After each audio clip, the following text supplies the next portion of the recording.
Bangungot ang naranasan ni Melissa Rojas sa kamay ng mga dumukot sa kanya noong May 19, 2009. Stop! Excuse me! No! No! Please, no! I'm Melissa Rojas! You must be mistaken! Idiniin niya na ang mga taga-Armed Forces of the Philippines ang may pakana ng pagpapahirap sa kanya. Ayaw mo magsalita, ha?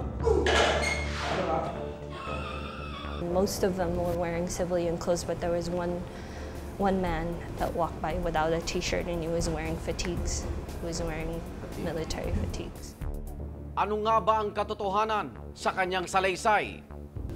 Siya ba ay talagang inabduct at tinorture? At kung totoong na-abduct siya at na-torture, sino may gawa nun? Napakonbinsin ako, dito kagagawan talaga ng komunista, kagagawan talaga ng ABA. They do not like Melissa to Lilo, so sa palagay ko, drama ito. Pagkatang gabi ako naman, Arnold Clavio, ang mga tanong ng kahapon. Sisiya sa atin ngayon dito sa Case Unclosed.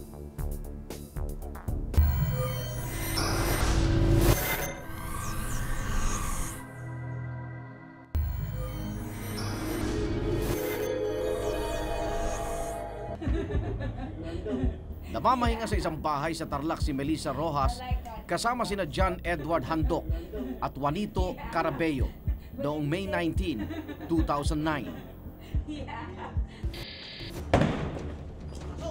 Taba! Taba sinabi! Wait! What is going on here? Taba! Please, excuse me! No! Juanito! Ma'am John, are you okay? Please! I'm Melissa Rojas! Melissa Rojas! Ow! Ah! Please, no, I'm Melissa Rojas! You must be mistaken! Please! Atras! Sinabi niya ang akin mo! And then they were trying to blindfold me pero inaalis ko po. Tapos sinasabi ko po, Melissa Rojas, pangalan ko. Kuya, tulungan mo po ako, sabi ko kay Kuya, pero wala po akong magawa, madami po sila. They started dragging us outside of the house and I kept trying to resist. They dragged me, they dragged John Edward and Juanito first, and then I was trying to resist, and even when I got up to the van, I was putting my foot. Ayoko. I kept yelling my name and I didn't want to get in that van. Bagamat US citizen si Melissa Rojas, purong Pilipino ang mga magulang niya at sa Pilipinas din siya pinanganak. 9 na taong gulang nang siya ay magtungo sa Amerika pagkatapos ng EDSA Revolution noong 1986 kasama ang kanyang pamilya.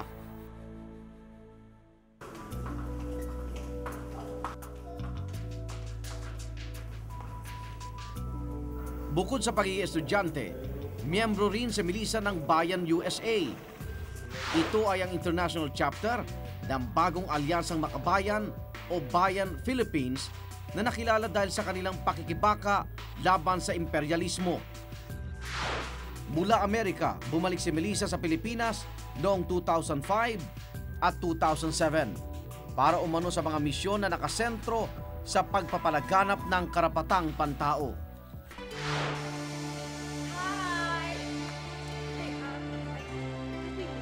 Abril ng taong ito, nagtungo umano si Melissa Rojas sa Tarlac para mag-survey sa binabalak na medical mission ng Bayan, Tarlac Chapter.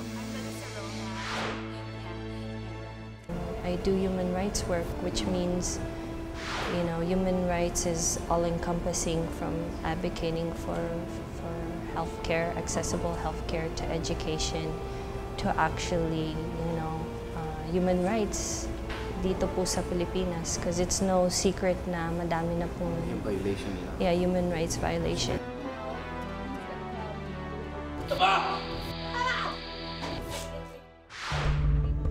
Pero bago pa man maisakatuparan ng balak na medical mission, dinukot siya umano at 2 pa niyang kasamahan sa bayan. They couldn't put the tape on my mouth because I was vomiting. We drove. They put our heads down para hindi namin makita yung direksyon. Tapos nandun na, dinala kami sa isang lugar. Siguro mga over an hour we were riding in the van. And akala ko nga papatay na kami. Ngunit hindi pa pala niya katapusan at sa isang maliit na kwarto siya dinala. Hindi na rin daw niya nalaman kung nasaan ang dalawa pa niyang kasama. So, alam mo na kung bakit ka nandito?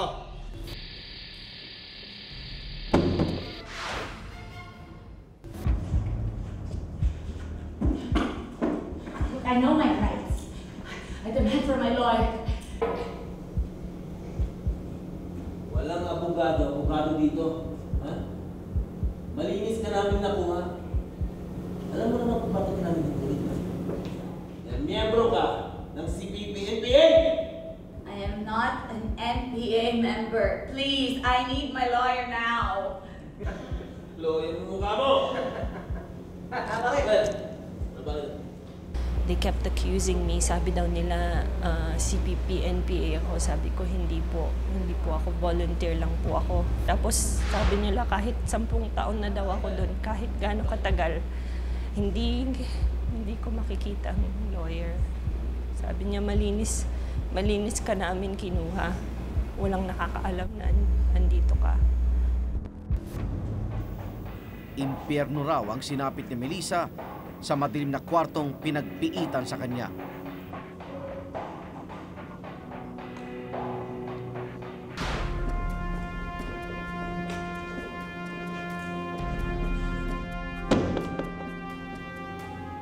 Kinaumagahan ay nagpatuloy raw ang interogasyon kay Melissa Rojas. Aminin mo, NPA ka. Mga taong katulad mo, siyang nagpapaya sa gobyerno. Please, I want my lawyer. 6 na gabi umano, tumagal ang pagtatanong sa kanya. Ngunit hindi lang daw ito ang pinagdaanan niya. Gutom din umano ang inabot ni Melissa sa loob ng selda. Pero nabigyan daw siya ng pagkakataong maligo sa tulong ng isang babaeng nagngangalang Rose. Naging alerto umano ang pandinig ni Melissa para matukoy niya ang lugar na pinagdalhan sa kanya. There were sounds of planes taking off and landing. I also heard a firing range, and there were goats around, and also construction. There's a lot of construction going on, so that's very noisy.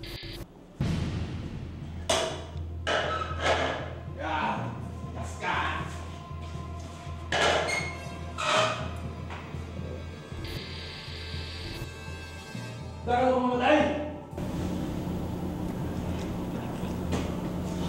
Bago namin patayin ng isang tao dito, pinapahirapan muna namin. Ano ba pangalan mo?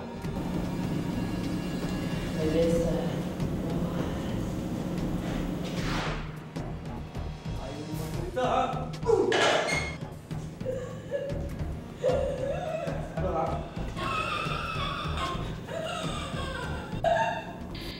What is the worst na ginawa nila sa'yo? They beat me up and they hit my head against the wall. They put a plastic bag around my neck. And they started choking me, and I thought I was gonna die. Base sa medical certificate ni Melissa, nagtamo siya ng galos sa kaliwa at kanang tuhod at sa magkabilang pulso. Ipinakita sa akin ni Melissa ang mga markang iniwan sa kanya ng di umano'y sinapit na torture. Para sa kanya, ang Armed Forces of the Philippines o AFP ang nasa likod ng sinapit niyang bangungot. Talaga bang naniniwala ka na sundalo yung dumukot sa'yo? Narinig ko po, but there were times where I would either cheat the blindfold or there were times where it would be loose. Most of them were wearing civilian clothes, but there was one man that walked by without a t-shirt and he was wearing fatigues. He was wearing military fatigues. Hindi involved ang anumang unit or personnel ng Armed Forces of the Philippines dito sa alleged abduction and torture kay Melissa Rojas. Ba isang pagkakataon din daw na tinawag siya sa ibang pangalan ng isa sa mga dumukot sa kanya. Akala mo ba matutulungan ka ng Canadian government? Ha, Maita? Maita? I am not Maita. I am Melissa! Melissa!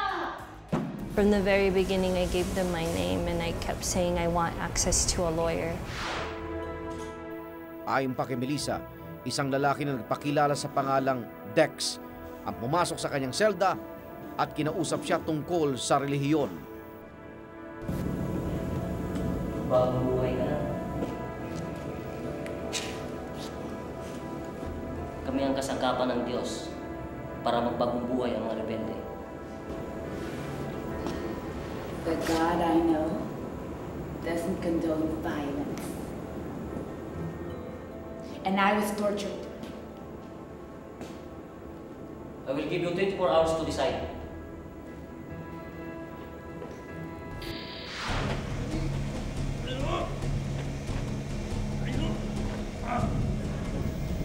May 22, 2009, 3 araw matapos siyang dukutin, ililipat daw si Melissa sa kabilang gusali. Tila isang opisina raw ang pinagdalan sa kanya. Daramdaman daw niyang naroon si Dex, habang katabi niya naman si Rose. Pilit umano siyang pinapirma ng isang dokumentong hindi niya alam kung ano ang nakasulat.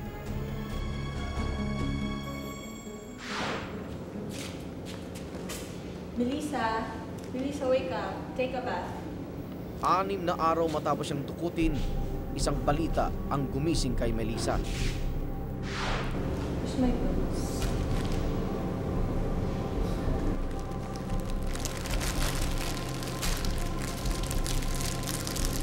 This is your using card.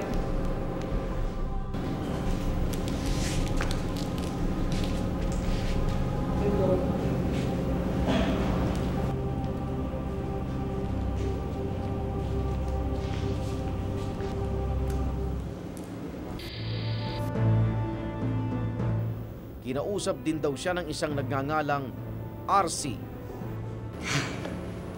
Gusto ko malaman mo, hindi ako kaaway. Ha?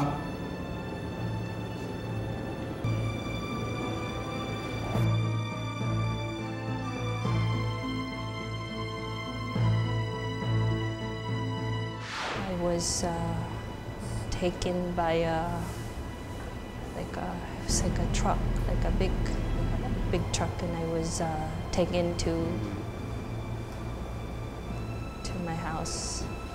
I was just standing there, and so RC, they had given me a phone. He called me and he said, you know, you could start walking now. We could see you. Through cell phone?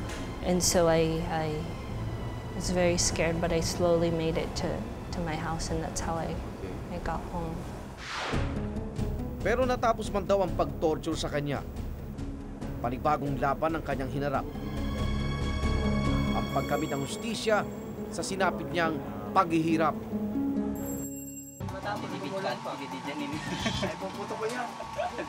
Ito raw ang video na magpapatunay ng miyembro ng New People's Army o NPA, si Melissa Rojas.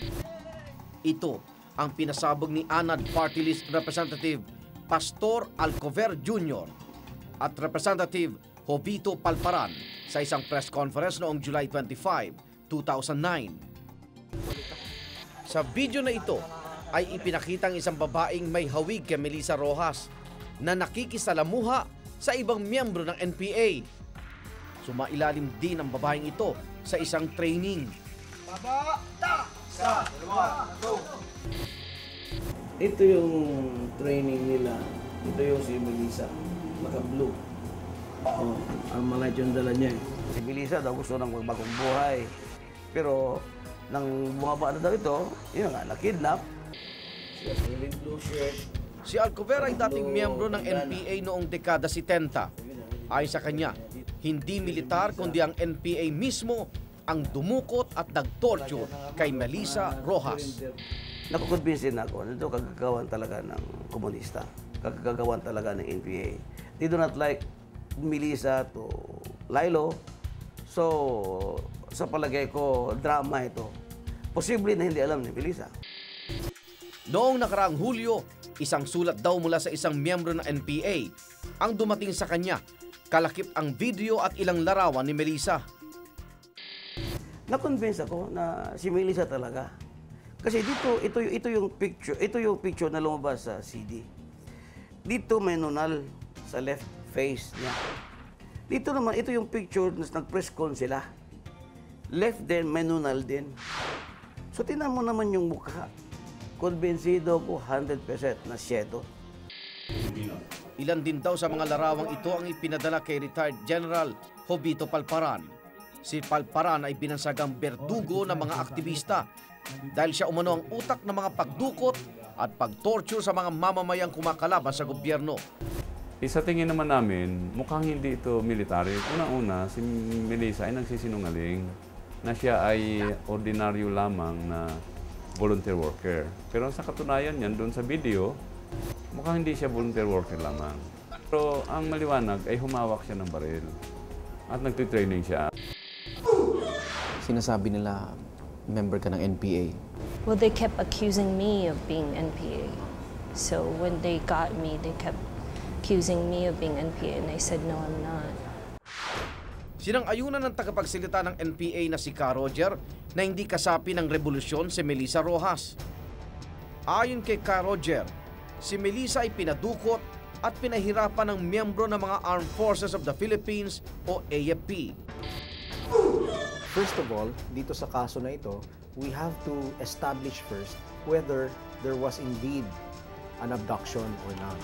If there was indeed an abduction, and it is found that one of our personnel or perhaps a unit is involved in this alleged abduction, then kami dito sa AFP, we will not tolerate this. In fact, ang gagawin po namin ay kakasuhan namin yung tao namin.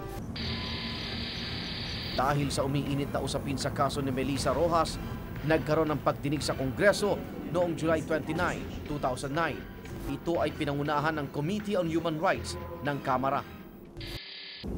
Sinagot ni Melissa ang mga akusasyon ni na Alcover at Palparan. Are you saying that now that you are not the person in the video? Yes, I'm not. Patuloy na iniimbestigahan ng Commission on Human Rights ang naganap na pagdukot at pag-torture kay Melissa Rojas. Para kay Melissa, baghilom man ang mga tinamu niyang peklat, hindi pa rin siya titigil hanggat hindi niya nakakamit ang katarungan. The alleged abduction of Melissa Rojas. Pagkatapos ang pagdinig sa Kongreso, diretso naman sa Commission on Human Rights si Melissa para sa ikalawang pagdinig ng kanyang kaso. Ang mga tanong, ang katanungan lang dito sa aming investigasyon ngayon ay siya ba ay talagang inabduct at tinorture? At kung totoong na-abduct siya at na-torture, sino may gawa nun? By whom? Is it by the military, as alleged by Melissa, or by the NPA? Dumalo sa pagdinig sina Representative Palparan at Alcover. Pero umpisa pa lang ng hearing, nabalot na ng tensyon ang CHR. We could receive an information, Your Honor, that the wife of Jose Maria Siso is named Juliet de Lima. Yes. And she hailed from Iriga City. Yes. And I understand that the commissioner, the chairperson, is also from Iriga City. So we just like to ask this. No, we just like to make some clarification. So what exactly are you trying to do, Congressman Alcover?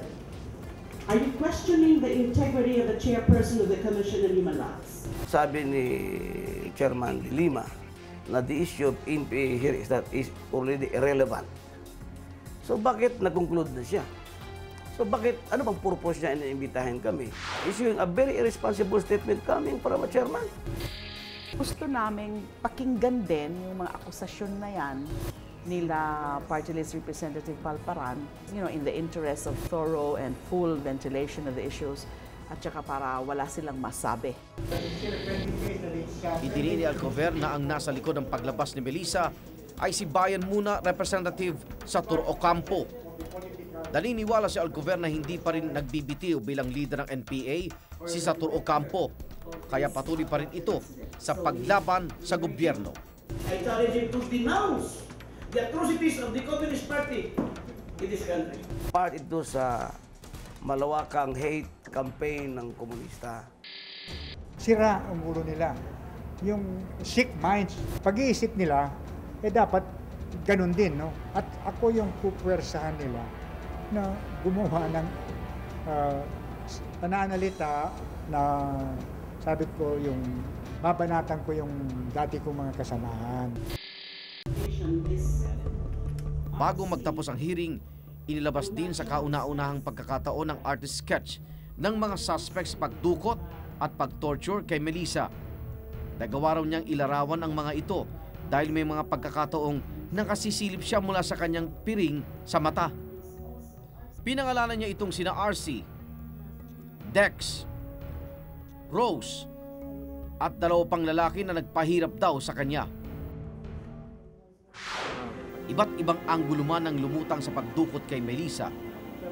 Buo raw ang loob niya na siya ang nagsasabi ng katotohanan. Para kay Melissa, parang kahapon lang naganap ang malagim na sinapit. Kaya lalo pa raw nagpabigat sa kanyang pinapasan ang kaliwat kanang akusasyon tungkol sa kanyang kredibilidad. Anong reaksyon mo na sinasabi nila hindi nangyari to or nagme-makeup ka lang ng story? I feel like how could you make up? I wouldn't do this to myself, you know?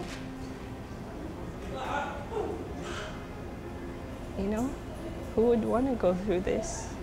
I know that, God's telling me that I lived so that I could tell my story. Nakabimbin pa sa Court of Appeals ang petition for the writ of amparo at writ of habeas data. Ang writ of amparo, isa na bagong petition, bagong ginawa, bagong pinanday ng Supreme Court na pamaraan saan yung tao makahanap ng security, shelter. Hinahanap natin dito protection from threats. The habeas data is to get, it's a security against privacy. Inihain ito ni Melissa Rojas sa pamamagitan ng kanyang abogado noong May 28, 2009. Samantala, umaasa ang Commission on Human Rights na sa katapusan ng kanilang investigasyon, maipapasa na ang anti-torture law na hanggang ngayon ay nakabimbin sa Senado. There is no law yet which specifically defines torture. So ang torture ngayon, kung mapatunayan na may torture, it's not going to be considered as torture but simply as like serious physical injuries. Noong July 30, 2009, nagtungo si Melissa Rojas sa Fort Magsaysay sa Nueva Ecija. Hindi pa siya nagbigay ng pahayag kung dito nga siya dinala at pinahirapan ng mga dumukot sa kanya. Gusto rin naman naming linawin na wala pa kaming conclusion na it's Fort Magsaysay. And we are not singling out Fort Magsaysay. Kinabukasan ng pagtungtong niya sa Fort Magsaysay ay bumalik na si Melissa sa Estados Unidos. Sa kanyang pag-alis, baon niyang pag-asang hindi dito magtatapos ang investigasyong magiging susi sa paglabas ng katotohanan. Hanggang sa susunod na Huwebes, ako naman Arnold Glavio. Ang mga tanong ng kahapon, sisiyasatin ngayon sa Case Unclosed.